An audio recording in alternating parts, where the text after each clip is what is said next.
The Galactic Council chamber fell silent as Ambassador Akeem of Earth stood before the assembled delegates. Her dark eyes swept across the 1,000 representatives from civilizations that spanned the Orion Arm, each one avoiding her gaze. The holographic displays flickered with data streams, trade agreements, and defensive pacts, all documents that bore humanity's signature alongside dozens of alien species. "The motion passes," announced Council Prime Zethric, his crystalline voice echoing through the vast chamber.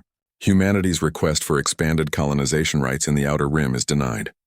Furthermore, human military vessels are restricted to Sol system boundaries effective immediately." Akeem stood perfectly still. She didn't argue. She didn't plead. She simply reached forward and, with deliberate precision, pressed her palm against the central console. Her biometric signature flashed once, twice, then vanished from every treaty, every agreement, every alliance humanity had forged over the past 2 centuries. The chamber erupted in confused chittering and electromagnetic pulses that served as alien communication. Councillor Vrexith of the Mantarian Collective leaned forward, his 6 eyes blinking in sequence. "Ambassador, surely you wish to negotiate?" "No," Akeem said quietly. The single word carried across the chamber with finality. "Humanity withdraws from the Galactic Council, effective immediately. We will honor our existing contracts until their expiration dates. Then we will have no further obligations to any council member." She turned and walked toward the exit, her boots clicking against the polished floor. Behind her, Harry Chen, humanity's military liaison, followed without a word. His face was expressionless, but his jaw was set in a way that Akeem knew meant trouble for anyone foolish enough to stand in their way. "You cannot simply leave." Zethric's voice rose in pitch, something the crystalline beings only did when genuinely alarmed. "The infrastructure, the trade routes, the defense networks humanity is integral to." The massive doors sealed behind them with a resonant boom, cutting off the Prime's words. 3 months later, the first cracks appeared. The Vrexian plague, a disease that had been eradicated decades ago through human medical technology, resurfaced on Mantis Prime.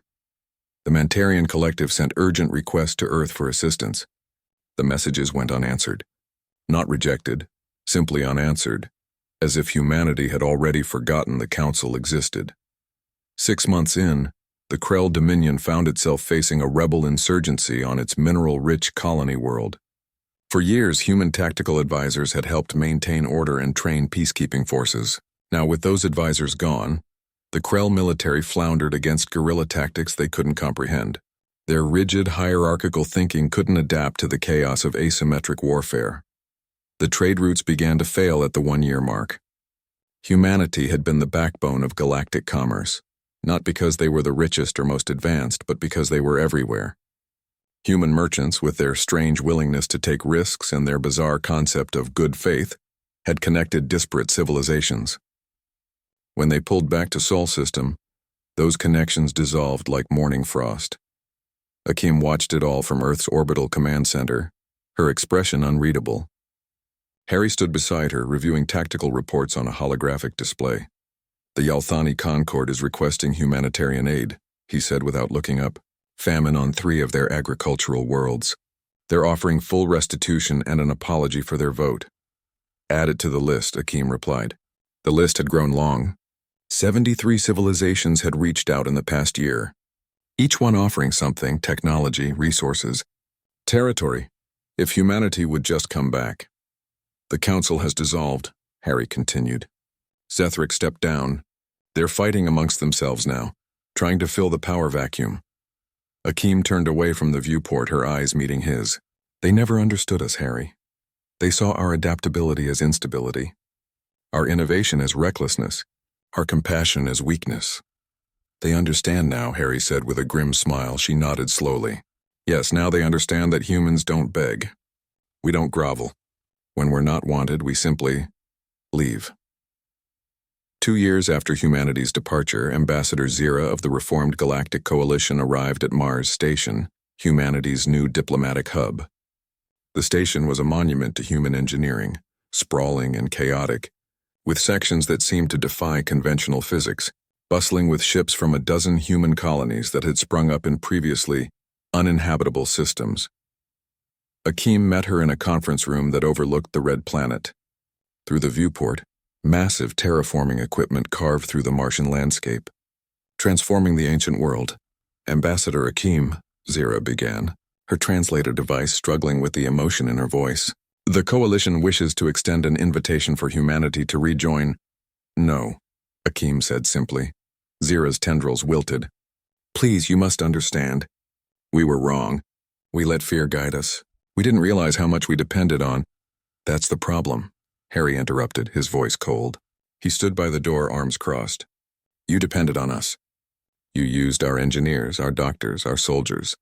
You took our innovations and our sacrifices. And when we asked for fair treatment in return, you voted to cage us. Akeem raised a hand and Harry fell silent.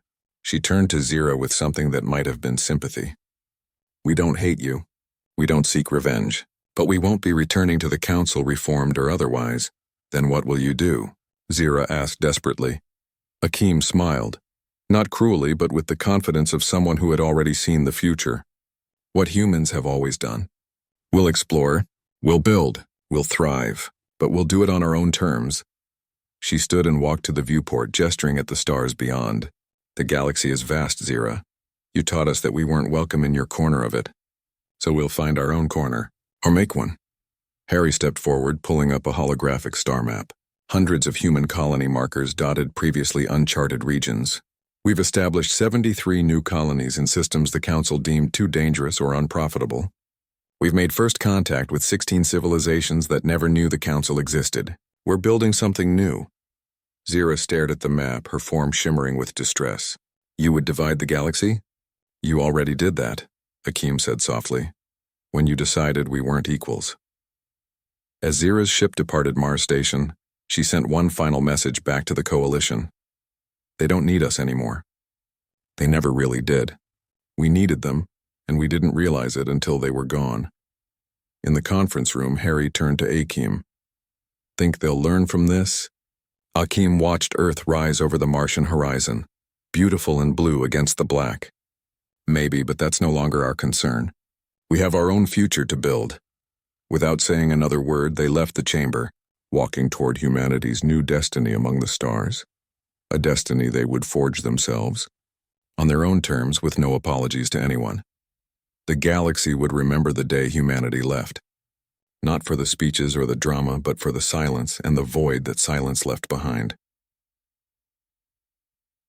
The end.